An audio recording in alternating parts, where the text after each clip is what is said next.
You're tuning into Black and White Sports on YouTube. The no-holds-barred truth on sports.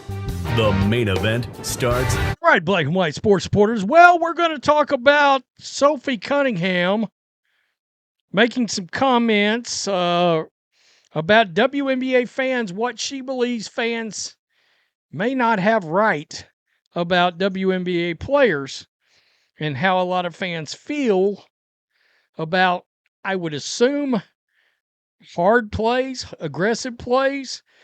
I'm not quite sure. I think there's a difference between hustle plays and aggressive defense and then dirty play.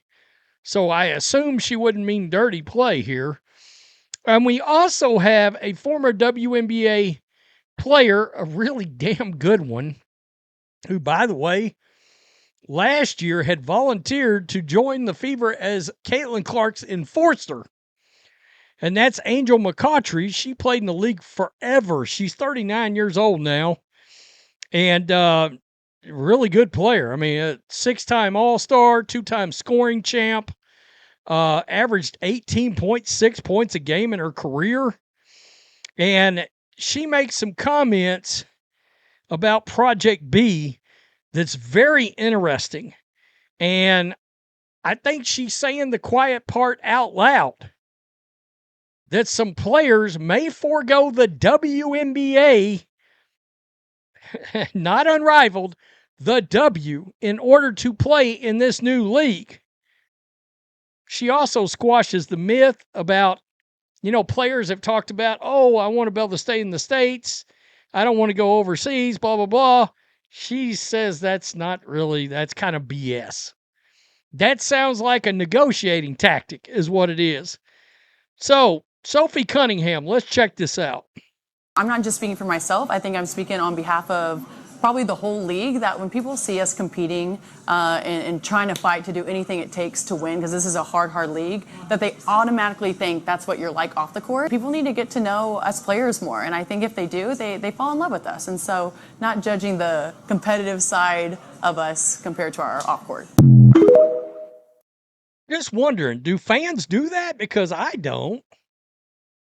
I never one time have I seen somebody's play and been like, they must be real nasty off the court. They must be real snarly and mean off the court. Now, if a player's dirty, that's a different story.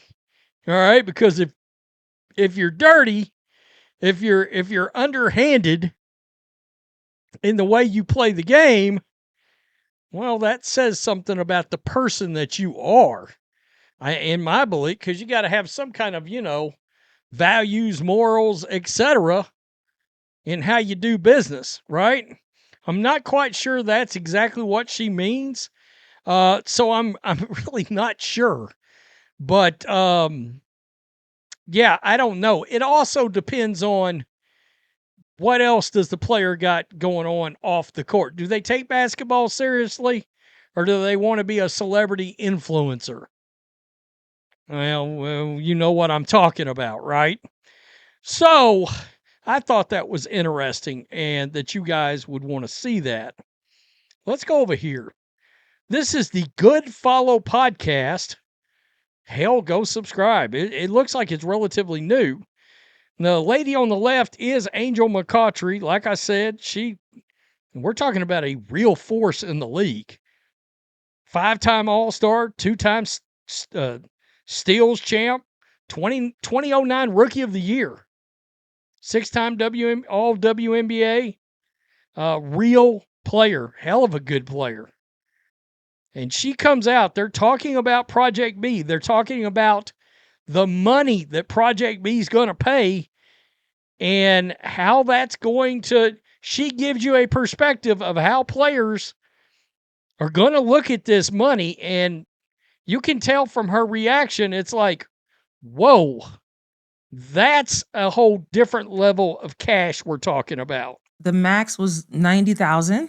I mean, even just say like you haven't been playing the league for what, 1-2 years or something? Yeah. Yeah, that's fine. Let's just even talk now. You're a current. Okay, I'm a current player. These players are making max 250. Now I'm making 250, then 90. And let's see. 5 million, 2 million. I mean, guys, you do the math. Who's going to turn that down? And then I have a chance to have equity in this league, and this league could possibly grow. I mean, Project B, aka Project B. Let's get it. Yeah.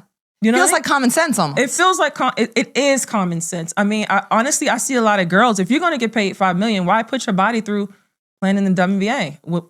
Is that that's what I see coming? Well, here's the another aspect of this too. I thought the whole trend and point of some of these new leagues popping up was that the trend was going players wanted to stay home in the U.S. And so that's an advantage that like Unrivaled and Athletes Unlimited provides you when you're not playing WNBA season. You can still stay in America and play here.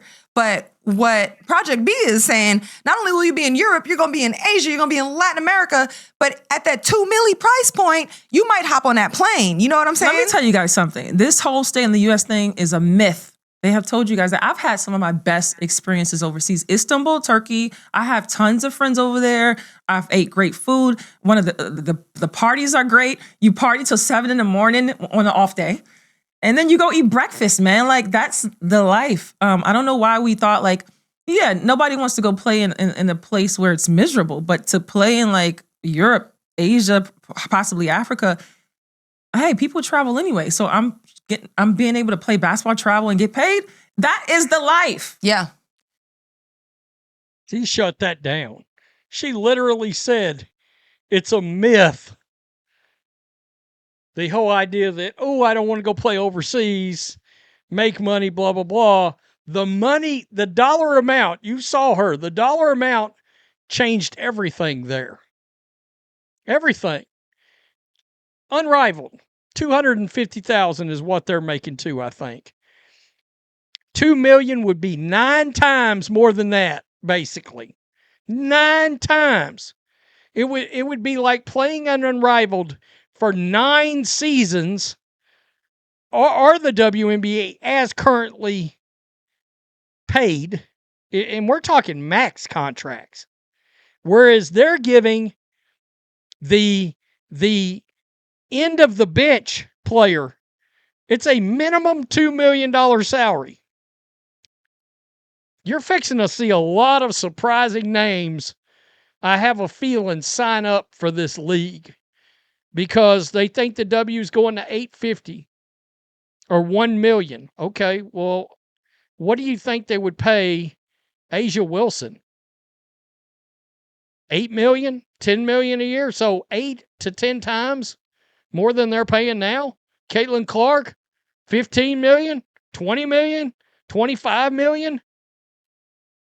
I mean, I don't know. People seem to get offended when I bring that. Why? Why wouldn't you want your hero or your player or whoever you're rooting for to be like, she has a chance to go make, I don't know, let's be conservative about it. 3 years, 60 mil. You think she's not going to over twice what she's making from Nike in 8 years? I mean, my God, that's crazy. It's crazy. And we kept hearing from Collier and Stewart that, Unrivaled, people are going to want to play here because they can stay in the country. She's telling you, nah, that's kind of BS. Nobody really gives a shit about hanging out here because playing overseas is fun. You don't say. You don't say. More smoke being blown up our ass from WNBA players. Imagine that. And I'm not talking about her either. I'm talking about the current players. Some of the narrative buster. Interesting. I hope more of this Sophie thing comes out, because I would like to hear more about exactly what she's talking about, as far as how fans judge them. I think fans will generally root for a lot of players if they think they're, I don't know, decent human beings. Now, the WNBA has a problem with some things societally that, that a lot of people just aren't going to get down with. And I don't know if we're talking about that. I don't know. Tell me what you think. Peace. I'm out. Till next time. Thanks for watching the show. Be sure to like, comment, and subscribe. Be sure to tune in next time on Black and White Sports.